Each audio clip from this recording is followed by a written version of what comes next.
Meus amigos, nós partimos para o que parecia ser uma cruzada pela liberdade de imprensa e acabou sendo uma cruzada pela libertação nacional.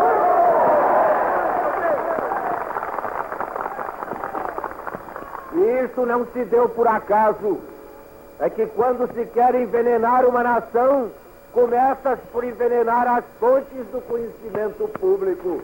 Começa por envenenar as fontes de informação, sem as quais o povo não sabe o que se passa, ou pior ainda, só sabe o errado, aquilo que se passa certo.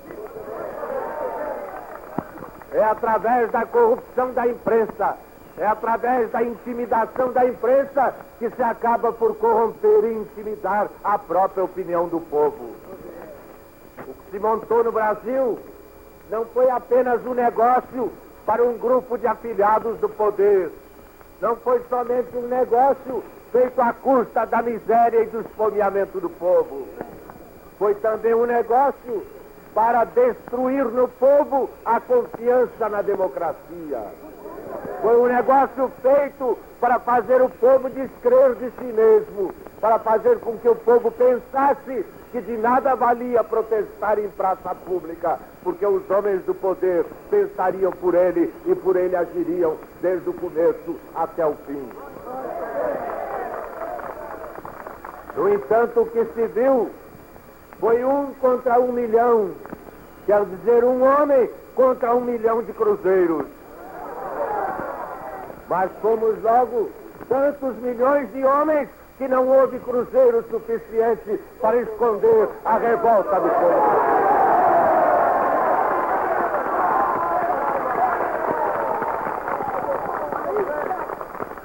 A esta hora em que vos falo aqui no meu Rio de Janeiro, na gloriosa cidade do Rio de Janeiro, na invicta cidade, cenário de tantos momentos memoráveis da vida do povo brasileiro. Nesse momento, em toda a parte do Brasil, onde quer que haja uma família brasileira, corações e inteligência se reúnem para comentar esse fato, para verderar esse escândalo, para pedir justiça em nome da liberdade.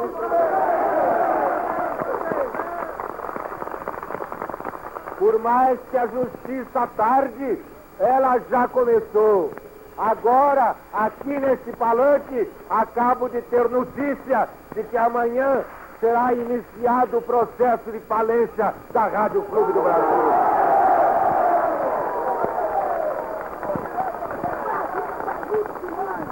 Essa vitória, meus amigos, nós não devemos a mais ninguém, senão a Deus e ao povo brasileiro.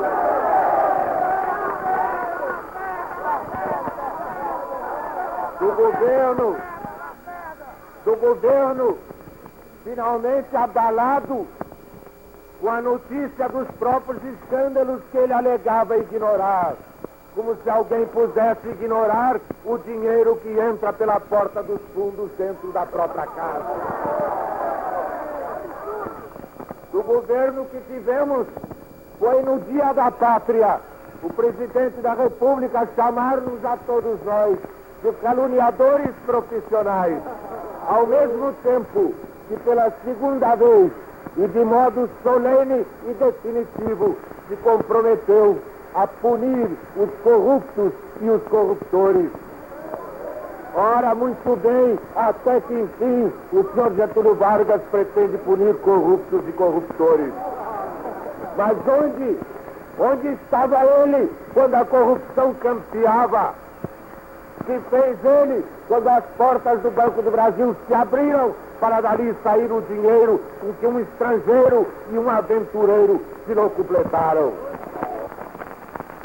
Que ele compreenda que se a maioria relativa dos brasileiros lhe deu um respeitável voto de confiança, já que ele não pode corresponder a essa confiança, corresponda ao menos ao seu sentimento de respeito por si mesmo e não se desrespeite. Nós não queremos desrespeitar no senhor Getúlio Vargas a figura do presidente da República. Para isso é indispensável que ele tire o seu filho desta sujeira. É indispensável que ele promova imediatamente a punição daqueles que envolveram seu filho nesta sujeira. É indispensável que ele deixe de panos quentes e ele, que não teve escrúpulos para rasgar uma Constituição, rasgue a última hora.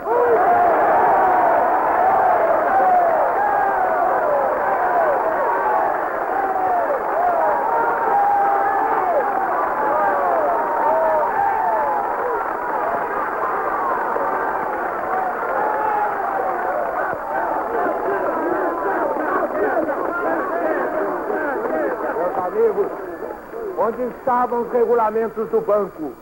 Onde estavam os regimentos e os parágrafos quando o banco despejou 280 milhões na mão de um falido reincidente e de um funcionário que, pelos estatutos, não podia receber dinheiro do banco? Ninguém naquele momento pensou em regulamentos e em estatutos. Ao contrário, se pensou, foi para violá-los. Agora, estão cheios de escrúpulos. O ministro da Fazenda acha que nada mais pode fazer porque os rapazes já pagaram a dívida em atraso. Mas com que dinheiro pagaram essa dívida? Então o Conde Matarazzo vai ter um jornal montado para ele pelo povo brasileiro através do Banco do Brasil. Então o Conde Matarazzo, por 4 milhões de cruzeiros, vai ter um jornal que custou 280 milhões à nação. É esta a situação que se pretende criar nesse momento. É contra isso que eu exerço um dever elementar, um dever que me impus e do qual não me arredo, de alertar a consciência pública.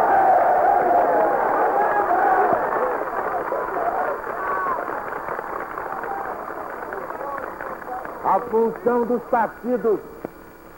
função dos partidos políticos não é apenas a de competir nos dias de eleição, é também a de educar-se a si mesmos, educando civicamente o povo, para que ele, o soberano na frase de Sarmiento, aprenda a governar para ser o governante de si mesmo.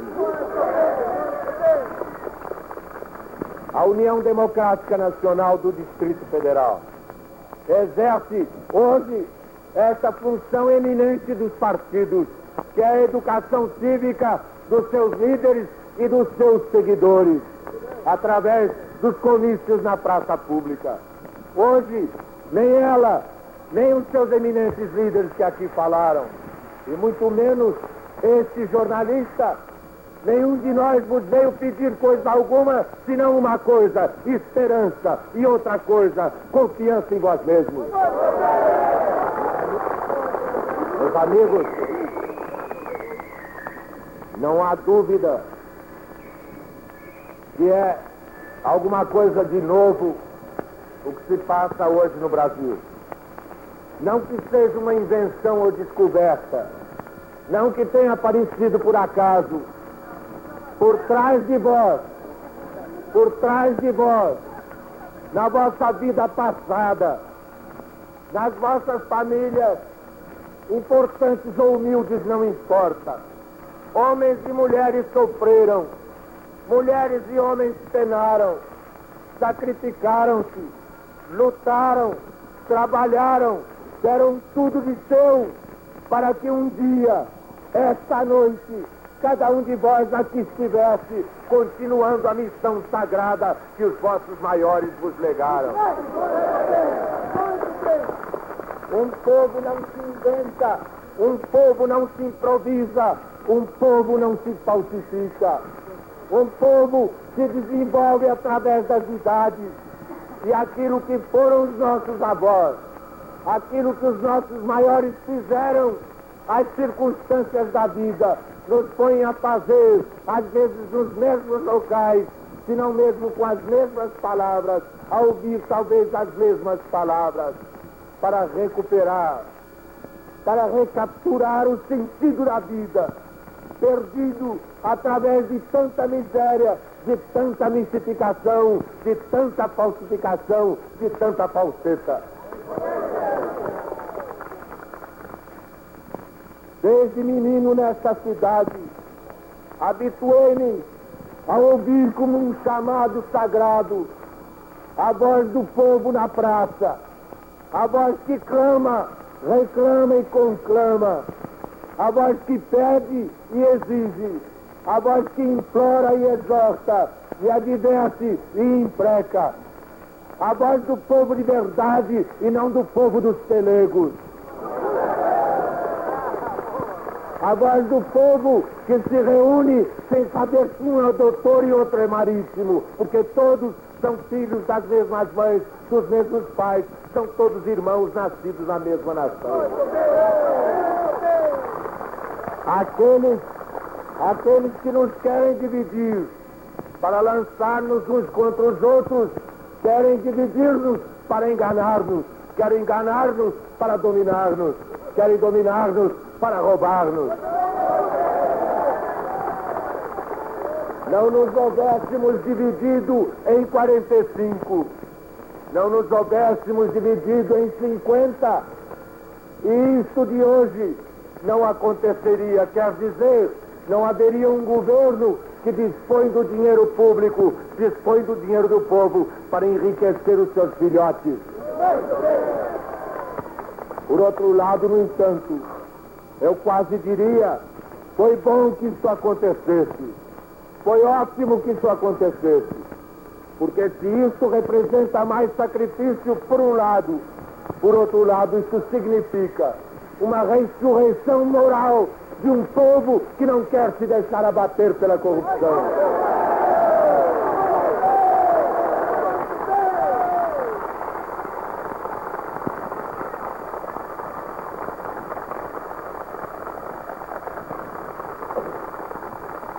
Vamos, pois, continuar, meus amigos. Vamos continuar em lições como esta que hoje nos dá aqui a União Democrática Nacional. A de reunir o povo na praça, não só para lhe dizer coisas, senão também para ouvir dele aquele apelo mudo, coletivo, irresistível, que vem das faces que se contemplam, dos olhos que enfrentam os nossos olhos, e que são como mudos apelos para que ninguém deserte, para que todos compareçam, para que todos estejam sempre presentes. Eu creio compreender o vosso apelo. Eu creio que o nosso compromisso está selado. Não se calarão as nossas vozes enquanto não se houver feito justiça. Não se hão de calar as nossas vozes enquanto não se restabelecer no país o império da lei, sem o qual a liberdade não existe.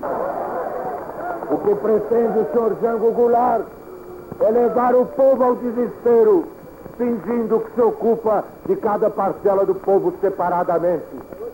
E quem então se ocupa do povo todo, do povo inteiro, do povo brasileiro?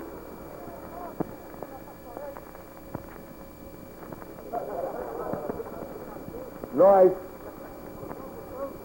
temos uns com os outros um compromisso. Esse não é apenas meu, não é apenas nosso, daqueles que aqui estamos ocasionalmente nesse palanque. Porque não é um compromisso apenas cívico, porque não é um compromisso político apenas. É isto que já é muito, mas é também muito mais do que isso. É um compromisso moral de uns consigo mesmos, compromisso de cada um com cada qual, o compromisso de não desertar, o compromisso de não descrer, o compromisso de não se desunir e de não descuidar, o compromisso de vigiar, o compromisso de se unir, o compromisso de lutar até o fim por todos os meios. Nós sabemos que a luta é longa. As primeiras vitórias, há mais perigo nos primeiros anúncios dos primeiros êxitos do que nos anúncios das derrotas possíveis.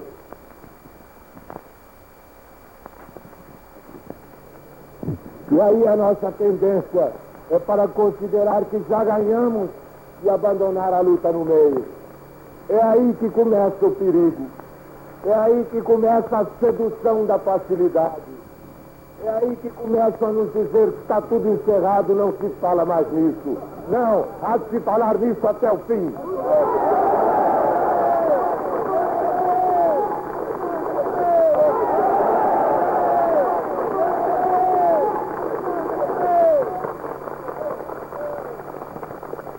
Até agora, de todas as providências anunciadas pelo governo, a única vítima fui eu que perdi a televisão.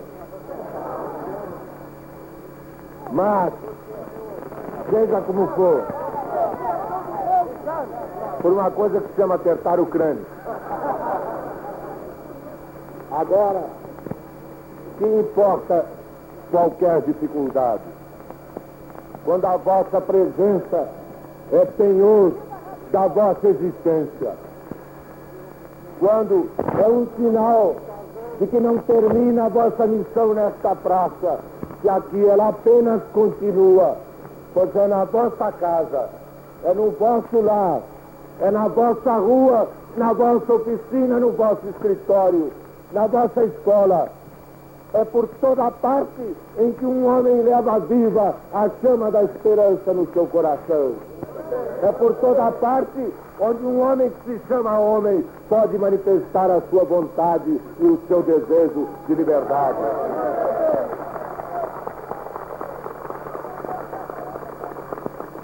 Onde quer que esteja hoje um brasileiro, é preciso que ele transmita essa mensagem de confiança inabalável na justiça final da democracia. Confiança, a esperança são a arma dos democratas. Pois seja a esperança a nossa arma, não a deixemos cair de nossas mãos.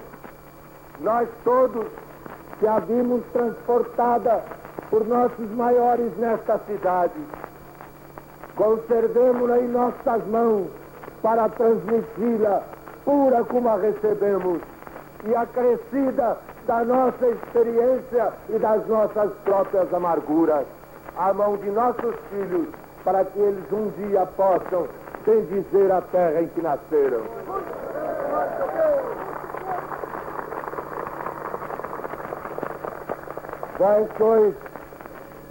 Vós quer dizer cada um de vós, sois a grande esperança desse país. Acabamos de mostrar, através dos nossos representantes na Câmara dos Deputados, de uma comissão parlamentar de inquérito criada pela iniciativa do bravo deputado Armando Falcão.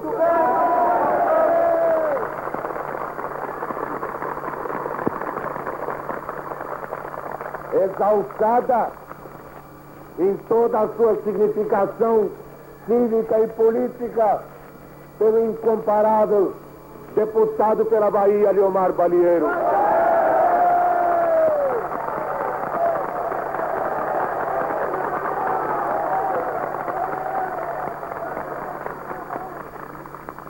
Ainda na Câmara, por ordem de leve, Maurício Zopper, Heitor Deltrão e tantos outros. E no Senado, pelo professor que se fez político para continuar ensinando desta vez democracia, Ana Coronel.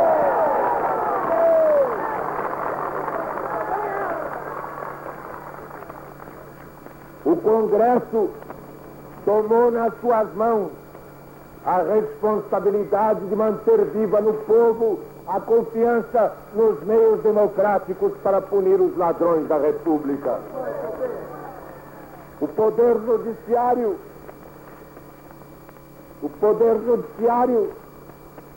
cumpriu galhardamente o seu dever quando chamado ao combate, fazendo justiça ao Poder Legislativo, a fim de que as testemunhas não tivessem, como se pretendia, o direito de calar a verdade, quer dizer, o direito de mentir perante a Câmara. Falta agora o outro poder. O poder omisso, o poder distraído, mas não tão distraído que despreze o dinheiro do poder e o poder do dinheiro. O poder esquecido, o poder que de nada sabe e que nada faz, mas tudo promete. O poder que nesta cidade prometeu a carne a 6 cruzeiros. E depois, como não podia dar-lhe a 6 cruzeiros, comeu-a.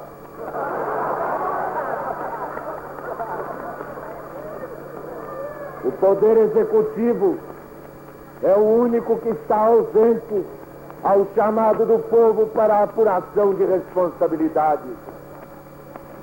O senhor Getúlio Vargas e o senhor Oswaldo Aranha não pensem que nós fizemos uma campanha para o Banco do Brasil receber 8 milhões de cruzeiros. O Banco do Brasil, que suportou prejuízos imensos com Jafé e outros, pode perfeitamente suportar mais um pouco para que se salve a liberdade de imprensa no Brasil. Nós não somos cobradores do Banco do Brasil. O que nós cobramos é outra dívida. É uma dívida de honra do senhor Getúlio Vargas.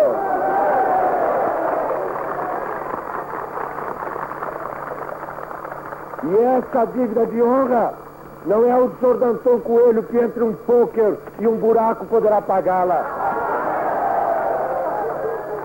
Nem é o senhor Simões Filho, demitido, como disse um orador pelo telefone, internacional ainda por cima. Essa dívida de honra, quem tem de pagá-la é o honrado presidente da República, que foi levado ao poder, desta vez democraticamente, pelo voto humilde e honrado de uma tão grande parcela e tão respeitável do povo brasileiro. Brasileiros como nós, pais de família como nós, homens como nós, cidadãos como nós, confiaram nele, deram-lhe o seu voto, levaram-lhe a presidência da República. Nós fizemos o possível para que isso não acontecesse, mas aconteceu. E porque aconteceu, nós não queremos que ele saia do poder pela força. Nós queremos que ele saia do poder pelos seus pezinhos no fim do mandato. Mas há duas coisas intoleráveis.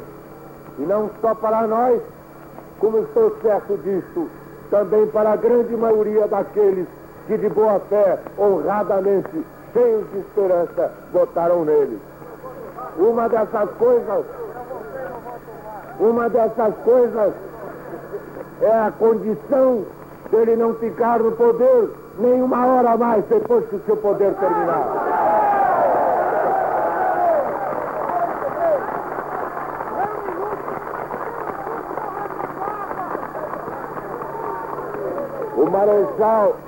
O Marechal Dutra,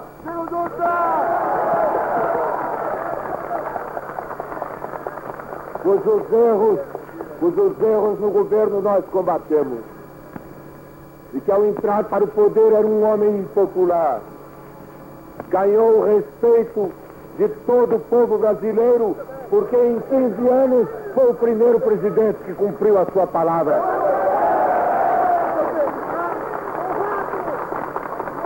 E com isso ganhou o direito, entre todos precioso, de andar pela rua em liberdade, entre o carinho dos seus concidadãos, o respeito dos seus conterrâneos, sem precisar de capanga para guardá-lo.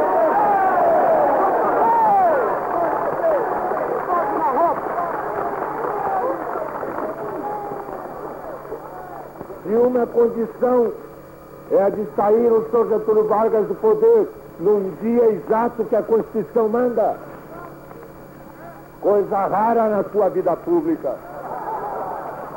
A outra condição é de usar o poder o menos possível para não abusar dele pela força do hábito. Nós queremos que o Banco do Brasil não fique aberto, para as aventuras político-financeiras, nem da família, nem da quadrilha de Vargas. Nós queremos manter nesse país um regime de ordem e de lei, dentro do qual cada cidadão em sua casa, ao anoitecer, esteja tranquilo sobre o destino do seu lar, porque sabe que não estarão ali representantes do poder para levá-lo à tortura ou ao esquecimento nas prisões. O que nós pleiteamos é que o senhor Getúlio Vargas reponha no país aquele mínimo de confiança que um povo precisa ter no seu chefe de governo, aquele mínimo de respeito que nós não queremos violar, que ao contrário queremos manter para com o presidente da República, quaisquer que sejam as nossas divergências e queixas. Nenhum povo deseja achincalhar o seu presidente, mas é preciso que o presidente comece por se respeitar a si próprio.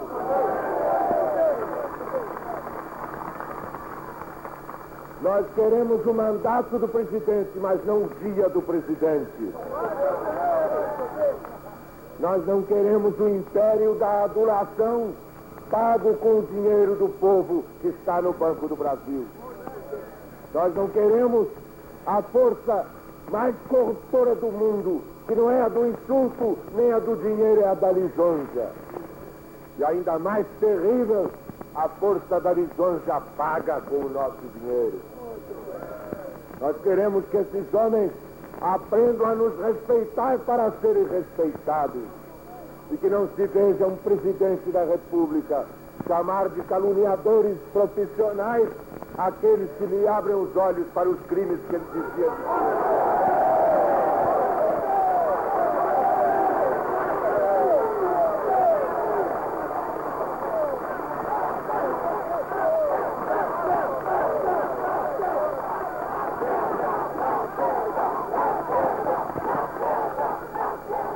A nossa profissão não é a calúnia, a nossa profissão é a verdade. Por dizê-la, nós conhecemos o lado do avesso da bondade do senhor Getúlio Vargas. Por dizê-la, nós conhecemos as prisões do senhor Getúlio Vargas. E nós sabemos, sobretudo, de que intrigas, de que espionagens, de que censuras são capazes aqueles que o ajudam a manter-se e a corromper as fontes do poder. Por isso mesmo, nós podemos dizer a verdade a tempo e contratempo, tão logo a tenhamos descoberto. E quaisquer que sejam as diatribes, os doentos, as explicações aleivosas do presidente da República, qualquer que seja o gênero de polêmica que ele escolha, nós aceitaremos a polêmica no terreno em que ele a colocar. Se ele considera uma calúnia, nós lhe perguntamos o que fazia Lutero Vargas em toda essa história do Banco do Brasil. Se ele nunca lhe perguntou, pergunte-lhe agora, e ele confessará, como confessou na Comissão Parlamentar de Inquérito.